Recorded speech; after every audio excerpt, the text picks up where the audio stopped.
no heels for me. My heel days are over.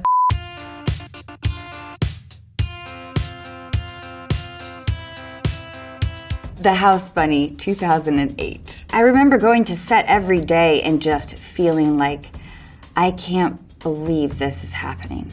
I had 72 wardrobe changes and worked with the brilliant Mona May. She had the dressing room for our first fitting, all in like pink couches, like heart pillows. The whole thing was for me to feel like I was in character. And she gave me this super platinum wig to wear.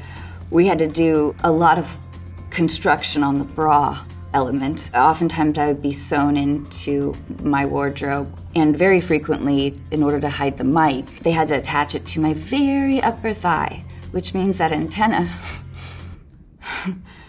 you're very aware of the antenna. Let's just put it like that, Mom, okay? I brought these to share with you.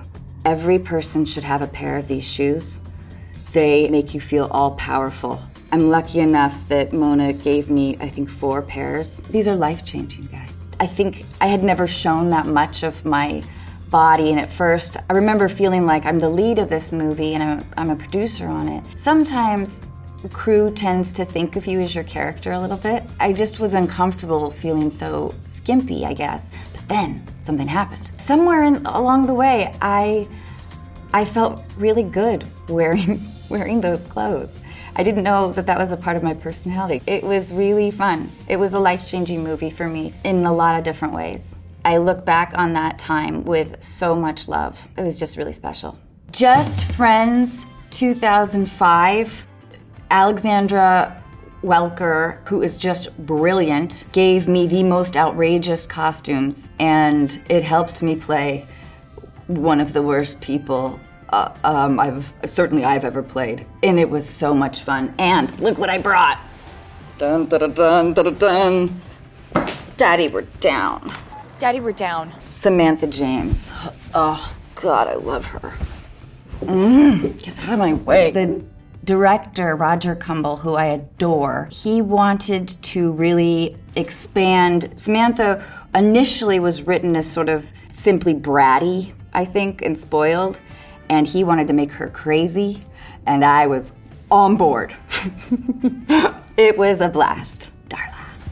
Alexandra immediately brought her brilliance to the table, and as soon as, she found the most amazing pieces and made it incredibly easy for me. And once I saw the wardrobe, I was like, oh yeah, this is on. Love it. I loved this coat, so I got to keep it. I didn't steal it, promise. I had my rocker look in my opening scene of the movie. Everything was outlandish and entitled with her. This feels like just the beginning of all the fur. There's a scene where I had these crazy earmuffs on that made me feel incredibly childish. Character's incredibly obnoxious. She's like a pop star who has a rich dad or whatever. If you haven't been to Regina, Saskatchewan in January, and in a cold studio with shaving cream covering your breasts, then you just haven't lived. Scary Movie 2000. This was my first movie, and it was my first audition in Los Angeles. I auditioned for Scary Movie, sent in the tape. They asked me if I'd be willing to fly myself down. So I did. I used my mom's miles, and I got the job. I was terrified. My college roommate said, "Oh God, Anna, you're not funny." And I said, I know. But turns out my face is really active, is what I've discovered. I auditioned as the bleached blonde that I am. They told me immediately that I needed to get my hair dyed. So I said, can it be like licorice black? I want it so black. I've always wanted to win an award just so I can publicly thank Keenan Ivory Wayans for casting me in Scary Movie. I didn't even have an agent at that time. I didn't have a headshot. I'm so grateful for him trusting in me and for him kind of teaching me what this process was.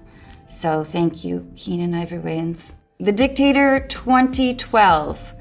Oh man, I played Zoe. My character owned a natural food store that was also fairly disgusting. We actually shot in a real natural food store that was, I don't know if I would personally shop there necessarily, and I'm not afraid of much. Like, I've never had food poisoning because I have a stomach made out of iron. I wore a short brown wig and baggy overalls, baggy everything, and I grew up my armpit hair. As soon as I was cast, they said, oh yeah, would you grow out your armpit hair? And I said, sure, yeah, cool. I don't know why I was this delusional. I sort of thought it would come in like kind of wispy and blonde. Like, you know, I hadn't seen it since ever, really. We were shooting summertime in New York. So there's lots of tank tops and whatnot. My hair was not like gentle and blonde and wispy. It was gnarly. It was long and curly, but not like full curl. It was like, and it was dark. And I had mixed feelings about it. So as soon as I was wrapped, I went home. We wrapped at like 6 in the morning. We had a long day. And I was in the shower and I was like, I'm wrapped, baby. Oh, well, it wasn't quite that fast. It was a lot more like this for a while. But it was a great life experience. Hailing a cab, being a bleach blonde in New York with an amazing, statement. The Estate 2022. I play a character named Savannah who swears a lot and has some really dumb ideas. But she's very sincere. She's gonna get this money. Dana Embry was our costume designer. When Tony and I arrived, we had 1 day of prep before shooting. And Dana was so brilliant. She had such a strong vision. I mean, all my clothes were vintage. I wish I could have kept some. It makes our job so much easier when a costume designer has a great, strong vision. Even if it's not exactly what you had planned for, I love that kind of collaboration because it gives me so much clarity. And the idea of, I think a lot of actors might be like this, but the idea of shoes, because it kind of affects your whole posture, your whole drive for the day. She gave me these, these old beat up, cheap boots, and I just lived in those. It was awesome. No heels for me. My heel days are over. I loved playing this character, though. She was just unabashedly shameless. But there's a liberation in that. We had the most amazing cast on The Estate. It was so fascinating to be in a scene. We have a lot of group scenes, which it brought me back to my theater days. I would forget a line because I was watching David Duchovny and Rosemary DeWitt and Ron and Kathleen Turner and of course Tony. I didn't even open the script when it was sent to me. The cover page said Toni Collette. I didn't know if it had been offered to me or not, but I was willing to do anything I could to have the chance to work with her.